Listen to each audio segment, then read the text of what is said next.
The episode kicks off with a flashback. Sara and our friends are having a summer's night party. There's this woman, Marifer, who's into Chema, but Sara looks over at him and suspects that he has a secret. They exchange a look that hints at shared suspicion. The end of events will shock you, so stay up to the end.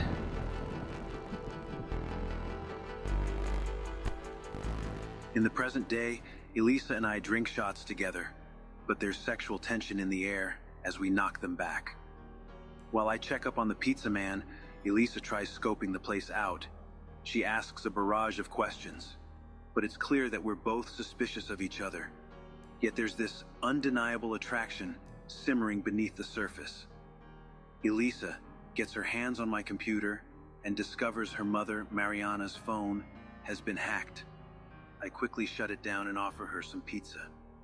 But when Elisa returns home, she decides to take matters into her own hands by submerging her mother's phone in water to destroy it.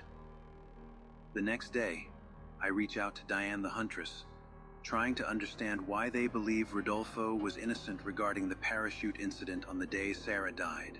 They explain that Rodolfo was nowhere near the parachute that day, asserting his innocence. I can't help but wonder if Diane is Rodolfo himself, but in response, they send me a picture of a knife. Mariana receives an unsettling piece of mail, a rusty old knife identical to the one she threw into the water, the same knife that tampered with the parachute Sara used. Elisa, on the other hand, questions Elroy, the casino manager, about Sara. He becomes visibly shaken, and when Elisa inquires why Rodolfo would have murdered Sara when he was deeply in love with her, Elroy abruptly shifts the blame onto me. Chema crosses my path, and I follow him. Flashbacks resurface, showing Chema and me having a threesome with Marifer, where Chema tries to cross a line. In the present, I confront Chema, demanding to know where the videos from our past are. After my inquiry, I walk away, leaving Chema behind, who denies any knowledge of Diane the Huntress. More flashbacks reveal Chema recording me in the shower, a moment witnessed by Sara, who made it clear that he was in trouble. Meanwhile, Elisa continues her investigation in my place.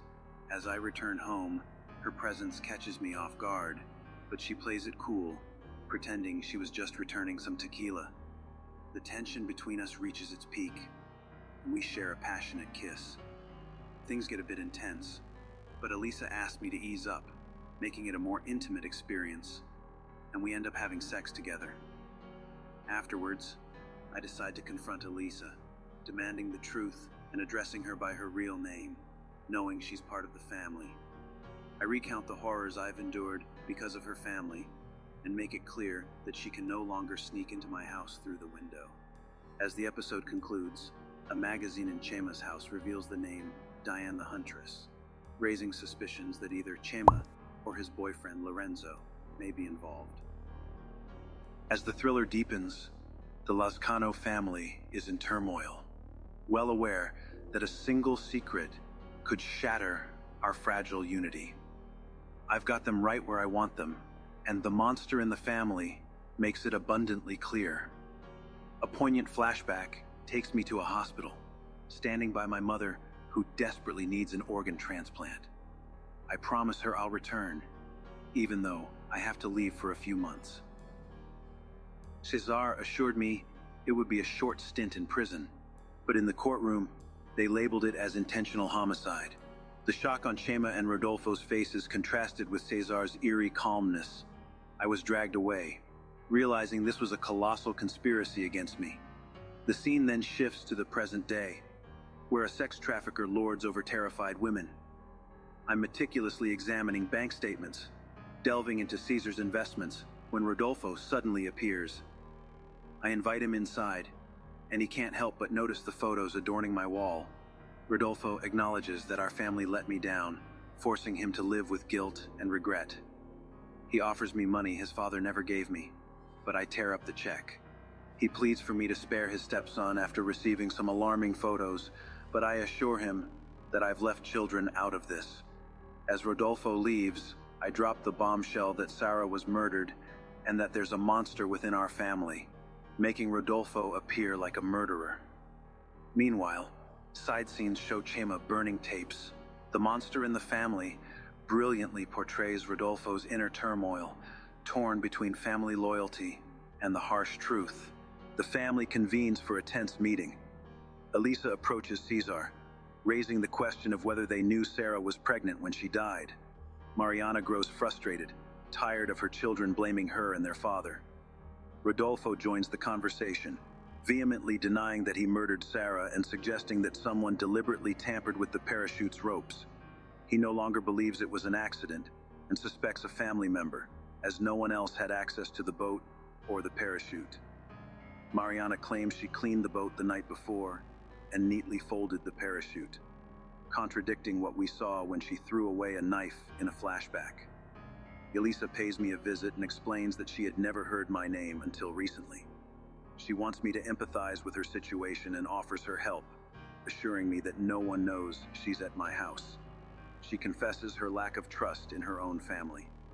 I decide to give her a chance, and as she's about to leave, she plants a kiss on me. Rodolfo finds himself trapped in a sauna, as the temperature soars uncontrollably. Someone has blocked the door, and desperation sets in as he struggles to escape the scorching heat. Elroy eventually discovers him and offers water, but who could have orchestrated this sinister act against Rodolfo? At this point, it's anyone's guess, possibly a family member or an acquaintance. Cesar introduces Bruno to the area where trafficked women are held, presenting him with Imara, who is meant to teach him how to be a man. Left alone with Imara, Bruno expresses his reluctance to continue and plans to tell Cesar he went along with it. Imara, however, seeks Bruno's help. Chema confides in Lorenzo, expressing his desire for Clara to be their surrogate. Lorenzo is unsure, but Chema persuades him by highlighting Clara's importance in their lives, ultimately seducing Lorenzo to secure his agreement. Elisa arranges a meeting with Ortega for me to prove her worth by providing crucial information. Ortega arrives, but just as he's about to greet me, he's tragically run over, leaving Elroy behind the wheel of the vehicle.